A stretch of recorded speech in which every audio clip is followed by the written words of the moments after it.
later of joining forces. It's a national initiative to support and honor America's service members and their families. Ladies and gentlemen, please welcome the First Lady of the United States, Michelle Obama.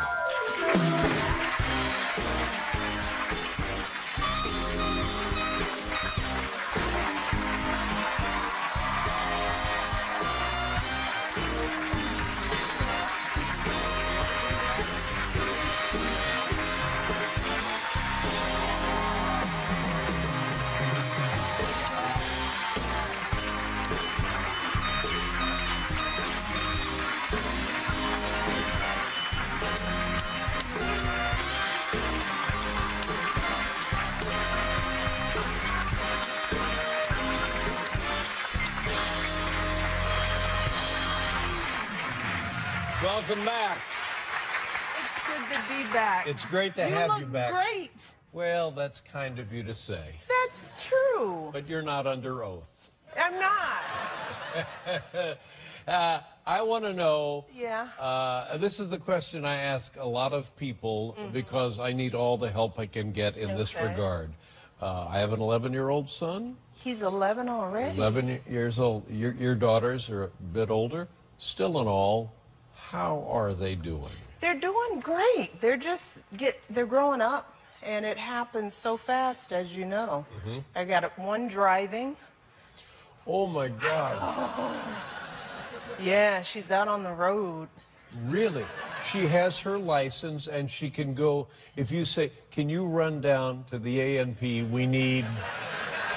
I did that, because you know when kids get their licenses, they're ready to do anything. So she actually came and she said, Ma, you need any errands? And a bunch of people handed her, you know, I need you to get this from CVS and pick that. She went out. She went out and ran errands and parked in the lot. This is one of those landmark things, isn't it? From this point on, it will all be different for you and for her. I know. Yeah. Now, she can't. She got a curfew, right? She can't. She has a curfew. What time she can't just roll around. It depends on what's going. Yeah, she can't just roll in the house. Road trip. Yeah. No, she's got a curfew, and you know, it depends on what's going on. I mean, if there's a party and we know what time it's going to be over, you know, we make sure she's back right after the party. Now, you say party, and all I'm thinking about is, well, you're probably going to be boys at the party. There are always boys at the parties. How's that working? That's okay. You know, Barack is handling that okay. Oh, he handles that. Yeah. Yeah, he's doing well. But I think I've mentioned they're so normal, though. The kids are normal? Yeah, well, that's they a do great normal credit stuff. to you. I mean, it's virtually impossible to raise normal kids anyway, but when you're raising them in the White House, that makes it a billion times more pressure, I would think. Yeah. Well, but we treat them normally. I mean, we don't let our circumstance become an excuse for them. See, I do. You. My son thinks he's being raised in the White House. And it's working out just fine. Is he happy there? But here's the thing of it. You know, he's an 11-year-old boy and can be cheerful and happy and nothing but fun. And then it's like the cloud comes over, and all of a sudden, all we do is argue. And reason escapes the planet. Yeah, you're in that phase, and it goes away. We have one of each, and I'm not going to say which one is which, but we have one who generally stays here, and then we have one we call our grumpy cat. Right. The grumpy cat. Can I guess? Our salty biscuit. The salty biscuit. Yeah, you just never know what you're going to get. Does the salty biscuit have a driver's license? I'm not saying. All right. They could be watching. They might be. But they know who they are. Yeah. Now, like my son is just counting down the weeks till he's out of school, which is pretty short now. The same with the girls? Mm-hmm. Oh, gosh, yeah.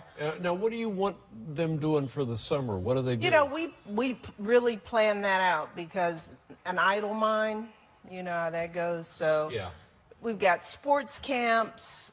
Malia actually does internships, so she'll be doing some work. We might put Sasha to work this summer, make her earn a little bit. And yeah, why not? Nothing wrong with that. Put her to work.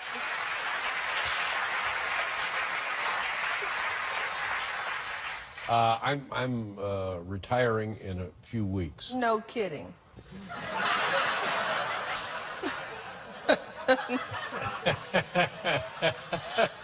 And I know that your time at the White House in a couple of years, same sort of thing. You won't be retiring though. No. But do you ever glimpse that far down the road? What, like whether I'm going to be running for president or anything? I heard you. I was watching you. That's something to consider. I mean, anybody. I think we should hang out together. I think you'll have a couple of years. Don't say that if you're kidding. I'm not. We could do things. I would love to do something. I would help you raise your children.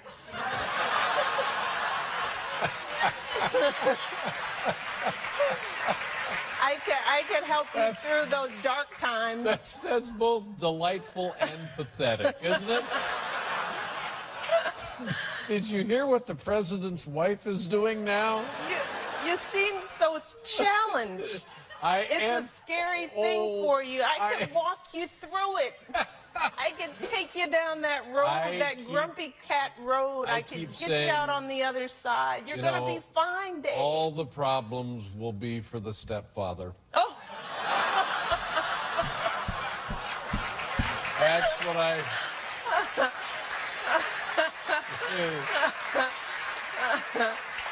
You got to hang in there. I will hang in there. It's the only thing that keeps me hanging, as a matter of fact. I tell you what, when we come back, we'll talk about other things. Ladies and gentlemen, it's Michelle Obama. Mrs. Obama is here, everyone. I'm, like so many things in life, I begin from a position of ignorance. And here's what I did not realize. A couple of years ago, it was pointed out to me that men and women who have served our country in the armed forces come home and don't have jobs. I was stunned by that. And now I learn, even adding to the problem, don't have places to live.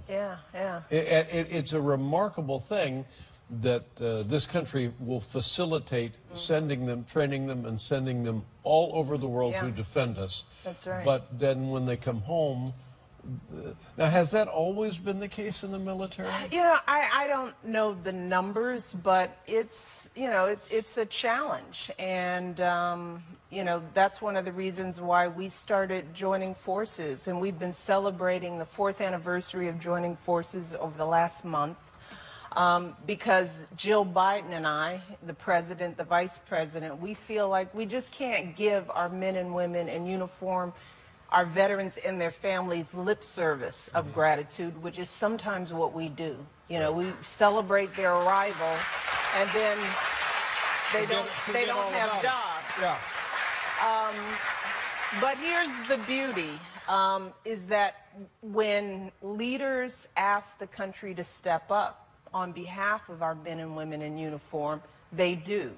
So in the area of employment, for example, in the last 4 years, businesses have hired and trained more than 850,000 veterans and spouses in 4 years. So we've seen the unemployment rate among veterans lower. And there's more that we can do because these businesses are finally realizing, look, we spend billions of dollars preparing and training these men and women. These are some of the most highly trained, highly skilled men and women in the country. And they're ready to serve in our businesses. And they're some of the best employees you'll have. So more and more businesses are starting to understand this problem, and they're stepping up. Yeah. Now, homelessness, as you say, is another issue. Now, I just want to clarify that the vast majority of men and women in uniform come back home. They build good lives. They do find jobs. They live in homes. But even if there's one veteran who's living on our streets, that's one too many. It's a disgrace. It should be an outrage. So, what I like about this is the solution is working. How is it facilitated? How do they get jobs? How do they find homes for themselves? Well, for the homelessness challenge, we issued a challenge to mayors and city officials all throughout the country to end homelessness by the year 2015. That's the president's goal. The VA is stepping up. Mayors across the country are stepping up, governors. We visited New Orleans last week, Joe Biden and I, well, it was just me on that visit, to celebrate New Orleans that has essentially eliminated homelessness in their city. They've done it. They've achieved it. And they've done it by focusing on the effort. I mean, there are wonderful nonprofit organizations out there that already know what to do, and it's about finding the veterans, getting them help, getting resources for them to pay security deposits so it can be done. LA has stepped up.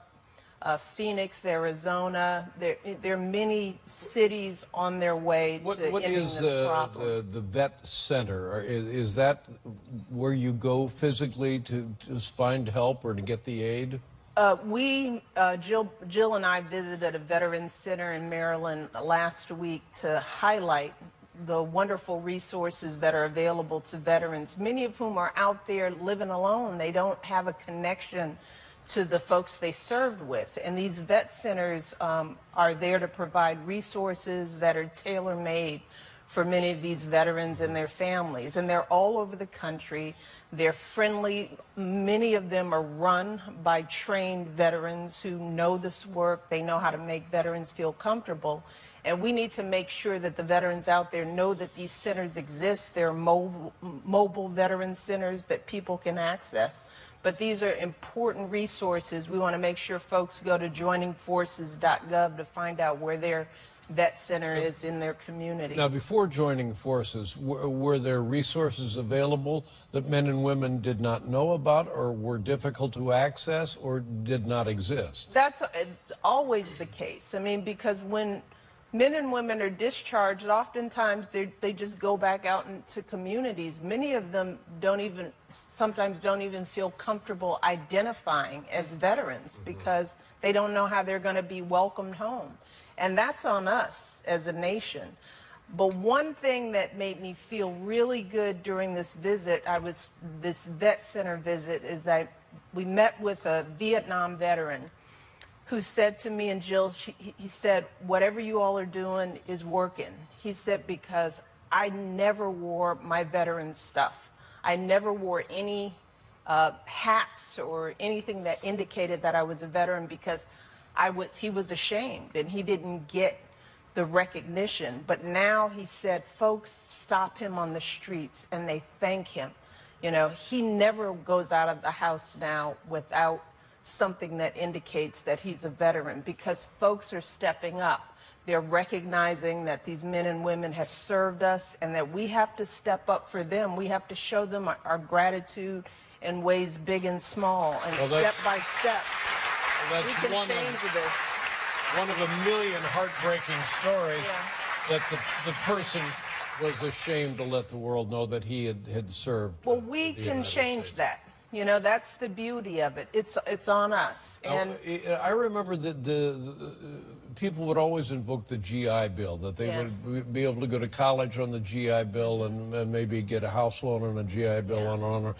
Do those things still exist? The GI Bill still exists. There's still resources out there. There are great health care options. There's still challenges with the system because we need to fund the VA better than we do. We have work to do, but these resources exist, and we need to make sure that every service member and every veteran knows what resources are available to them. And joiningforces.gov is a place folks can go to find out what's accessible. Well, nice going. I mean, it's always great to attack a problem, but to see results, and in the case of, you cited in New Orleans, to have it be nearly 100% successful is just remarkable. Well, everyone is stepping up. We're just shining the light, and that's why it's important to have leaders in the White House who are committed to this issue.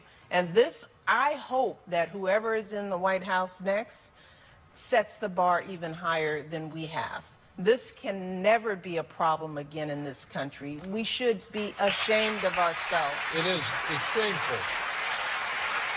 And again, I don't know this, but I have a feeling that the numbers of returning veterans now are greater go up. than any other time maybe in the history of this country. So, but at the other end of it, it would be great if we do away with war. Then this wouldn't be a problem at all, would it? But what are we going to do? And then now I want to talk about education, because I'm a graduate of Ball State University. Go Ball State. Go Cardinals. Go Cardinals. Yeah, where did you go? Princeton. Go Tigers. Yeah, Tigers. We'll be right back.